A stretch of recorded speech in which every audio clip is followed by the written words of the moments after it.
아이고, 순금 언니, 오늘도 물만 드세요. 저도 커피 하나 사드릴게요. 아니야, 혜님아. 난 물이면 충분해. 그런데 너 그 커피 얼마 줬어? 그냥 4,000원이요. 별거 아니잖아요. 별거 아니라고. 혜님아, 하루에 4,000원이면 한 달에 12만 원이야. 1년이면 144만 원이고. 아니, 이것도 모르고 살았어. 어머, 진짜요? 계산해 본 적이 없는데. 그럼 제가 지금까지 얼마나 많이 쓴 거예요? 그러니까 내가 오늘 너한테 꼭 해주고 싶은 말이 있어서 나온 거야. 우리 같은 사람들이 모르고 돈 새는 구멍이 9개나 있다고. 9개요? 어떤 건데요? 야, 너도 그러지 않아? 돈 쓴 기억은 별로 없는데 통장은 왜 늘 텅 비어 있는지 모르겠다고. 맞아요. 정말 큰 돈 쓴 적 없는데 돈이 어디로 간 건지. 남편은 계속 당신이 어디다 썼냐고 물어보는데 저도 모르겠어요. 그러게. 통계청에서 나온 자료 봤는데 우리 60대 이상 가구의 41%가 매달 적자래. 근데 대부분이 큰 돈 쓴 기억이 없다고 하더라고. 그럼 정말 우리만 그런 게 아니구나. 다행이야. 다행이 아니라 문제가 심각한 거지. 나도 예전에는 그랬어. 이건 내 유일한 낙이야. 이거마저 없으면 내가 뭘로 버티겠어? 하면서 말이야. 맞아요. 커피 한 잔, 손주 선물 하나. 그게 나를 위한 소비라고 생각했는데 그게 다 감정값이었다는 걸 나중에 알았어. 그 감정값이 우리 지갑을 가장 조용히, 가장 빠르게 비워내고 있었던 거야. 정말 그런 것 같아요. 언니는 어떻게 깨달으셨어요? 어느 날 카드값 나온 걸 보고 깜짝 놀랐지. 내가 언제 이렇게 썼나 싶더라고. 그때부터 하나하나 따져보기 시작했어. 그래서 오늘 저한테 말씀해 주시려는 거예요? 응. 오늘 내가 말해줄 9가지 중에서 3개 이상 해당되면 지금 당장 바꿔야 해. 안 그러면 10년 후에 정말 큰일 나. 그럼 빨리 알려주세요. 저도 이제 정말 바꾸고 싶어요. 첫 번째, 남이 정한 일정 때문에 우리 통장이 비워진다는 거야. 어떤 뜻이에요? 너도 이런 연락 자주 받지 않아? 이번 주 토요일에 민수 돌잔치인데 꼭 오셔야 해요. 영희 결혼식이에요. 선생님은 빠지면 섭섭하죠. 아, 그거요? 지난주에도 동네 아줌마한테서 딸 결혼한다고 청첩장 받았어요. 솔직히 몇 년 동안 인사만 나누던 사이인데 그래서 갔어? 갔죠. 안 가면 나중에 어색할 것 같아서 축의금 10만 원 봉투에 담아서 갔는데 그달 생활비가 모자라서 손자 용돈도 못 주고 약값도 밀었어요. 바로 그거야. 우리가 모르는 사이에 남의 기쁨이 우리 고정비가 되어버린 거지. 정말 그런 것 같아요. 돌잔치, 칠순, 회갑, 승진, 입학, 결혼 1년에 몇십 번씩 돌아오더라고요. 나도 예전에는 다 챙겼어. 관계 끊기 싫어서.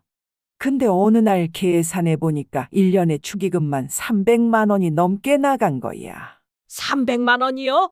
어머, 그럼 월세 한 달치네요. 그러니까. 그래서 이제는 이런 질문을 해봐. 지금 이 자리, 내 형편과 마음에 진짜 맞는 자리인가? 하지만 안 가면 관계가 나빠질까봐 걱정돼요. 혜님아, 솔직히 말해서 동네에서 몇 번 인사한 사이, 1년에 한두 번 마주치는 지인, 이런 분들이 우리가 안 간다고 서운해할까? 생각해보니 별로 그럴 것 같지 않네요. 맞아. 오히려 그러시는군요 하고 이해해 주실 분들이 대부분이야. 진짜 중요한 건 가까운 가족, 오랜 친구들과의 관계를 잘 지키는 거지. 그럼 앞으로는 정말 중요한 자리만 가면 되는 거네요. 그래. 나머지는 부담 갖지 마. 괜한 체면치레로 우리 노후 자금 다 날리면 안 되잖아. 두 번째, 손주가 크는 동안 나는 점점 작아졌다. 두 번째는 더 뼈아픈 얘기야. 손주 때문에 우리가 점점 작아진다는 거. 손주요? 그건 당연히 해줘야 하는 거 아니에요. 순금 할머니, 너도 그러지 않아? 이건 민준이 거야. 엄마 아빠 말고 할머니가 사주는 거야 하면서 어떻게 아셨어요? 저 정말 그래요. 손주가 방긋 웃으면 카드값이 뭐 대수인가 싶어져요. 처음엔 장난감 하나였지? 그러다가 옷 한 벌, 신발 한 켤레, 생일 선물, 방학 선물, 용돈 봉투, 학원비까지. 맞아요.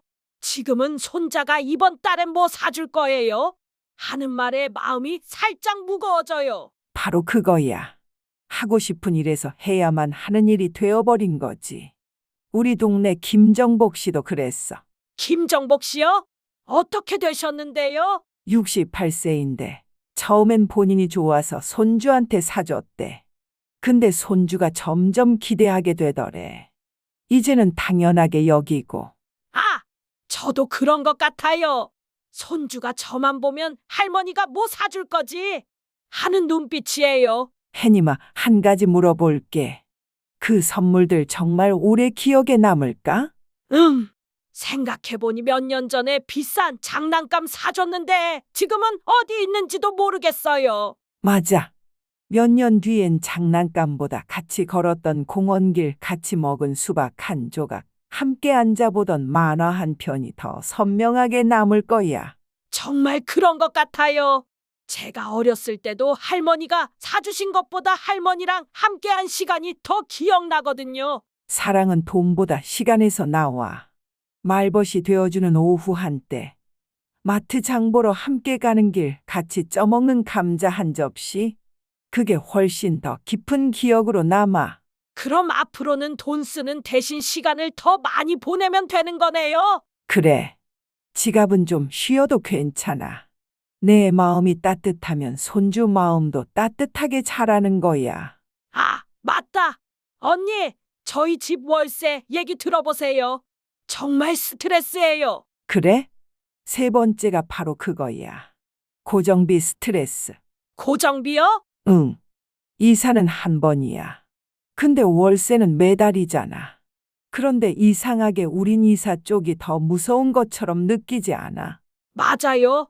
짐 옮기기 귀찮고 익숙한 데가 편하고 지금 사는 곳에 정이 들어서 그냥 버티고 있어요. 우리 동네 이기철 씨 75세인데 서울 도심 전세집에서 퇴직 후에도 버텼어. 중심 가니까 뭔가 덜 초라해지는 기분이 있었대. 아, 그 심리 알겠어요. 저도 그래요. 그런데 재계약하면서 집주인이 월세 전환을 요구했대. 보증금은 줄고 매달 100만 원씩 나가는 월세가 시작된 거지. 100만 원요? 어머나! 그럼 한 달 생활비가 다 날아가는 거네요. 그러니까 살림은 그대로인데 생활비가 매달 100만 원씩 줄어드는 거야. 처음엔 버티면 되겠지 했는데 결국 어떻게 되셨어요? 몇 달 지나니까 장도 못 보고 병원도 미루게 되더래. 집이 쉬려고 있는 공간이지. 숨 막히는 고정비 덩어리가 되면 안 되는 거야. 정말 그런 것 같아요. 저희도 월세 때문에 매달 스트레스 받아요. 그래서 김순희 씨는 결국 서울 외곽 소형 아파트로 옮겼어. 70대인데 용기 있게 결정한 거지. 그래서 어떻게 됐어요? 청소도 쉬워지고 관리비도 확 줄었대. 무엇보다 통장 잔고가 줄지 않는다는 안도감이 생겼다고 하더라고. 와, 저도 한번 고려해 봐야겠어요. 더 작은 집이 더 큰 평온을 줄 수 있어. 우리 삶 이젠 크고 번듯한 공간보다 덜 부담스러운 공간에서 조용히 숨 쉴 수 있는 게 더 중요해졌어. 맞아요. 익숙함에 속아서 계속 힘들게 살 필요는 없는 거네요. 그래. 익숙함이 나를 갉아먹고 있다면 이젠 한 번쯤 낯설더라도 결심이 필요해. 언니, 그런데 저 요즘 이상해요. 냉장고는 차고 식사도 잘 챙겨 먹는데 어쩐지 마음이 허할 때가 있어요. 아, 네 번째가 바로 그거야. 배는 부른데 마음은 늘 허기진다는 것. 정말요? 저만 그런 게 아니구나. 그럴 때 괜히 물건 하나라도 사야 좀 나아지고 커피라도 마셔야 하루가 버텨지는 기분 들지 않아? 맞아요. 혼자 있는 날이 많아지니까 괜히 더 뭘 사고 싶어져요. 하루 종일 말도 안 하고 있으니까 택배라도 하나 오면 나 오늘 뭐 했구나 싶어요. 우리 동네 박정순 씨도 똑같이 말하더라고. 67세인데 그 마음 너무 잘 안다고. 그런데 문제는 그 위로가 오래 안 가요. 택배 박스 열 때는 잠깐 기분이 좋아지는데 며칠 지나면 또 마음이 헛헛해져요. 그래서 또 뭔가 사게 되지? 이게 반복되면 지갑은 가벼워지고 마음은 더 비워져. 정말 그래요. 그럼 어떻게 해야 하나요? 해님아, 감정에 허기는 돈이나 물건이 아니라 사람과 시간으로만 채워져. 사람과 시간이요? 오늘 하루 말이 없다면 동네 한 바퀴 산책해봐. 친구한테 전화 한 통 걸어봐. 아니면 마음에 담아둔 말을 글로라도 꺼내보는 거야. 아, 그게 훨씬 깊은 위로가 되겠네요. 진짜 위로는 친구와의 짧은 통화, 창가에 앉아 느끼는 따스한 햇살, 그리고 나를 잊지 않는 작은 연결감에서 와. 맞아요. 저도 친구랑 통화하고 나면 기분이 훨씬 좋아져요. 덜 쓰자는 게 아니야. 정말 나를 위한 소비였는지 한 번쯤 물어보자는 거지. 5번째는 정말 우프다. 차 할부금 때문에 병원비를 미는 경우야. 차요? 아, 저희 남편도 그래요. 요즘은 다 전기차라잖아. 이 나이에 아직도 대중교통 타긴 좀 그렇지 하면서 바꿨어요. 주차장에 세워뒀을 땐 괜히 뿌듯하지. 남들 눈에도 좋아 보이고 스스로 대접받는 기분도 있고. 맞아요. 처음에는 정말 그랬어요. 그런데 며칠 지나고 보니까 차보다 마음이 더 무거워졌지? 기름값, 보험료, 정비비, 그리고 빠져나가는 할부금까지. 어떻게 그렇게 정확히 아세요? 정말 그래요. 우리 동네 김재호 씨 71세인데도 똑같다고 하더라고요. 차를 바꾸고 나니까 오히려 더 안 타게 되더래. 기름도 아깝고 주차도 귀찮고 결국 버스 타고 다니는 날이 더 많아졌대. 근데도 차값은 꼬박꼬박 나가잖아. 정말 그래요. 저희도 그래요. 차는 집에 있고 버스 타고 다녀요. 그런데 할부금은 매달 나가니까. 우리가 가끔 필요해서 가진 게 아니라 없으면 좀 없어 보일까 봐 갖는 경우가 있어. 차도 그런 거야. 맞아요. 체면 때문이었어요. 없으면 불편하지만 가지고 있으면서도 불편하면 그건 더 이상 자산이 아니라 짐이야. 정말 그런 것 같아요. 차 관리하는 게 스트레스예요. 사실은 걷는 게 더 편해진 나이야. 멀리 나가지도 않고 오가는 곳도 줄어들고. 이젠 내 2발이 더 소중한 자산이지. 해님 할머니, 그럼 차를 팔까요? 몸이 불편해서 차를 타야 한다면 차보다 먼저 고쳐야 할 건 내 몸일지도 몰라.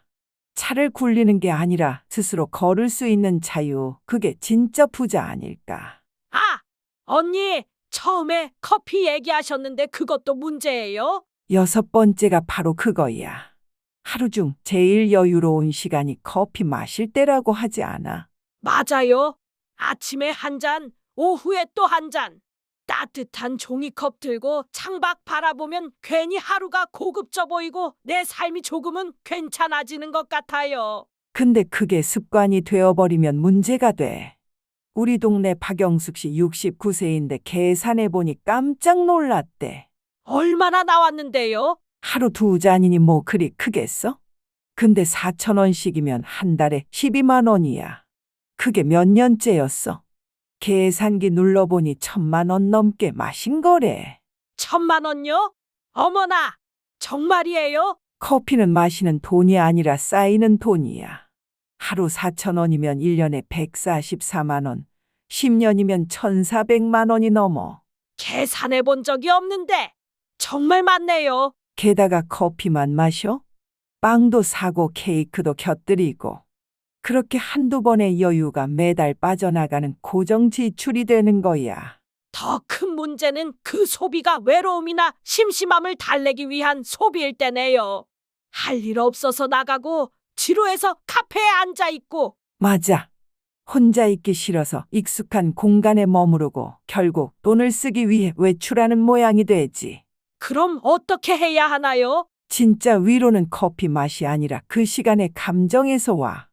집에서 차 한 잔 마시며 창밖 보기, 동네 한 바퀴 천천히 걸어보기, 좋아하는 책 몇 페이지라도 읽어보기. 그런 게 훨씬 더 깊은 위로가 되겠네요. 덜 쓰는 게 아쉬운 게 아니라 덜 쓰고도 괜찮다는 걸 아는 게 자유야. 언니, 저 진짜 부끄러운 얘기가 하나 있어요. 옷장에 태그 달린 옷이 너무 많아요. 세일하길래 하나 샀어. 이런 색은 없더라고. 언젠간 입겠지 싶어서. 어떻게 제 마음을 그렇게 잘 아세요? 정말 그 생각으로 산 거예요. 그렇게 들여온 옷들이 이젠 옷장을 열면 꺼내는 게 아니라 밀어내는데 먼저 힘이 들지 않아? 맞아요. 옷장은 가득한데 매일 손이 가는 건 몇 벌 안 되는 편한 옷뿐이에요. 우리 동네 김현정 씨도 똑같다고 하더라고요. 72세 김현정 씨? 그분도 사놓고 태그도 안 뗀 옷이 몇 년째 그대로 걸려 있다고 하던데. 맞아요. 근데 막상 나갈 땐 늘 입던 바지만 꺼내 입어요. 새 옷은 왠지 불편해서. 옷은 이상해. 살 땐 괜히 기분이 좋아지는데 막상 입을 일은 없고. 입어도 편하지 않으면 또 벗게 되지. 결국 남는 건 불안도 아니고 허전함도 아니고 통장에서 빠진 돈뿐이에요. 사치라는 게 별거 아니야. 입지도 않을 옷, 신지도 않을 신발, 한두 번 입고는 잊혀지는 옷들.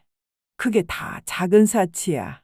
그럼 어떻게 해야 하나요? 우리가 진짜 필요한 건 수십 벌의 옷이 아니라 편하고 깔끔한 옷 몇 벌, 잘 맞는 바지 몇 벌, 그 정도면 충분해. 정말 그런 것 같아요. 결국 계속 입는 건 같은 옷들이에요. 누가 이런 말 했어? 멋은 옷장에서 나오지만 품격은 삶의 태도에서 완성된다. 나이 들수록 옷은 줄어도 되고, 내가 나에게 어울리는 사람으로 남는 게 더 중요해. 여덟 번째는 좀 다른 얘기야. 편하게만 살다 보니 몸도 마음도 약해진다는 거. 어떤 뜻이에요? 처음엔 그냥 귀찮아서였어. 그 다음엔 무릎이 좀 아파서, 그리고는 어느새 익숙해졌지. 버스 대신 택시, 계단 대신 엘리베이터, 시장 대신 배달. 아, 저도 그래요. 그게 뭐 어때서 싶었는데. 어느 순간부터 몸이 작고 무겁고 마음도 늘어지더라고. 우리 동네 이정복 씨 74세인데도 똑같이 말하더라. 어떻게 되셨어요? 예전엔 동네 마실 나갈 때도 걷는 게 좋았대. 근데 어느 순간부턴 굳이 나갈 일 있나 싶고 앉아있는 시간이 점점 길어지더래. 저도 그래요. 요즘 정말 나가기 싫어져요. 택시는 편한데 몸은 더 무거워지고 숨도 차고 나도 모르게 약해졌대. 불편함을 피하려다 진짜 불편한 몸이 된 거지. 그럼 어떻게 해야 하나요? 택시비보다 더 무서운 건 몸이 움직이지 않게 되는 패턴이야. 움직임이 줄수록 근육은 줄고 기초 체력은 떨어지고 병원비는 점점 늘어나. 정말 그런 것 같아요. 몸이 예전만 못해요. 이 나이에 제일 무서운 건 돈이 아니라 몸이 안 따라주는 삶이야. 누군가 그러더라고. 진짜 부자는 내 몸을 내가 데리고 다닐 수 있는 사람이다. 와, 정말 가슴에 남는 말이네요. 걷고 앉고 싶고 웃을 수 있는 힘, 그게 진짜 자산 아닐까. 오늘 하루 엘리베이터 대신 계단 한 층만 올라봐. 배달 대신 동네 슈퍼까지라도 걸어봐. 그 사소한 움직임이 몸을 살리는 소비 절약이겠네요. 마지막 9번째는 좀 슬픈 얘기야. 여행 가서 찍은 사진보다 안 갔던 후회가 더 컸다는 거. 여행 얘기요? 사진 앨범엔 산도 있고 바다도 있고 밥상 위에 놓인 회 한 접시, 환하게 웃는 얼굴들도 있어. 그런데 이상하게 그날의 바람, 그 공기가 잘 떠오르지 않을 때가 있지? 맞아요. 사진은 많은데 기억이 잘 안 나요. 반면에 그땐 왜 안 갔을까? 한 번만 더 같이 했더라면 그 마음은 10년이 지나도 잊히지 않아. 아, 저도 그런 후회가 있어요. 우리 동네 조순자 씨 76세인데 형이랑 제주도 한 번 가자고 몇 번 얘기했었대. 근데 자기가 돈 아깝다고 계속 미뤘지. 그래서 어떻게 됐어요? 형이 먼저 떠났어. 이젠 그 얘기 꺼내는 것 자체가 마음을 찌르듯 아프다고 하더라. 어머, 정말 가슴 아픈 얘기네요. 여행은 무조건 가야 한다고 할 수도 없고 무조건 안 가야 맞는 것도 아니야. 그냥 왜 가는지만 분명하면 돼. 어떤 뜻이에요? 외로워서 가는 여행, 현실이 싫어서 떠나는 여행. 그건 다녀와도 허전함만 더 커질 수 있어. 하지만 같이 있고 싶어서 떠난 여행, 추억을 만들고 싶어서 떠난 여행은 평생을 버틸 힘이 돼. 돈이 아니라 마음이 준비됐을 때 가는 여행이 진짜겠네요. 맞아. 사진보다 감정이 남는 여행. 그게 진짜 삶을 더 사랑하게 만들어줘. 왜 우리는 이런 소비를 반복하게 될까? 언니, 지금까지 9가지 다 들어보니까 저는 거의 다 해당되는 것 같아요. 왜 우리는 이런 소비를 반복하게 된 걸까요? 누군가 그러더라고. 지갑이 먼저 열리는 순간은 마음이 가장 약해진 때다. 들었을 땐 무심했는데 살아보니 맞는 말이야. 정말 그런 것 같아요. 계산기보다 감정이 먼저 움직여요. 우리가 하는 소비 대부분은 그래. 정작 물건을 사고 난 뒤에야 내가 왜 이걸 샀지? 뒤늦게 돌아보게 되지. 그럼 어떤 이유들이 있는 건가요? 5가지 이유가 있어. 첫 번째, 관계를 유지하기 위해 나를 무너뜨린 소비. 우리 세대는 나보다는 누군가를 위한 역할로 살아온 세대야. 맞아요. 며느리로, 엄마로, 아내로 내 이름보다 관계가 먼저였어요. 그래서 누군가 생일이면 돌잔치면 안 가면 안 될 것 같고, 나를 위한 소비는 망설이면서도 남을 위한 소비는 아무렇지 않게 해왔던 거야. 관계를 지키기 위해 쓴 돈이 결국 나를 허물고 있었네요. 두 번째, 나는 괜찮아라는 오래된 자기 위로. 우리 세대는 참았어.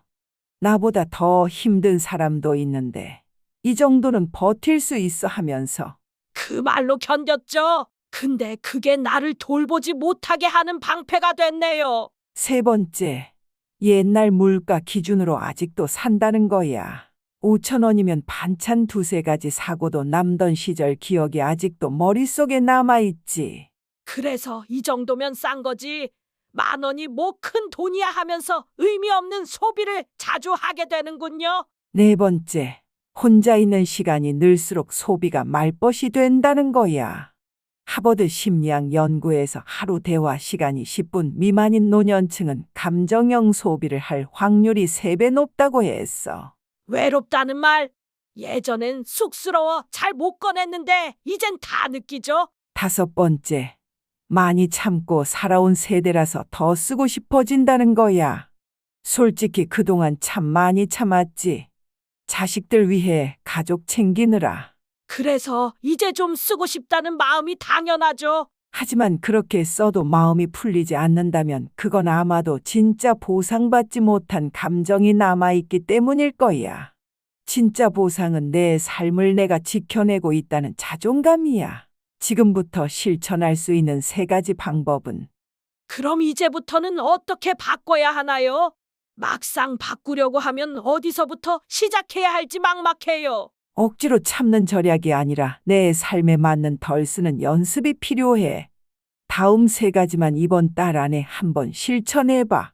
어떤 건가요? 첫 번째, 무소비데이 하루 만들기. 딱 하루만 지갑을 쉬게 해보는 거야. 한 달에 하루, 정해진 날짜를 무소비데이로 정해봐. 커피도 안 사고 택시도 안 타고? 응. 간식도 미루고 그날 하루는 그냥 있는 걸로 살아보기. 우리 동네 김순자 씨 65세가 해봤는데 처음엔 이게 뭐 대수인가 싶었대. 그래서 어땠어요? 하루 종일 지갑 안 여니까 괜히 자기가 기특하더래. 생각보다 안 써도 되는구나 싶은 하루였다고.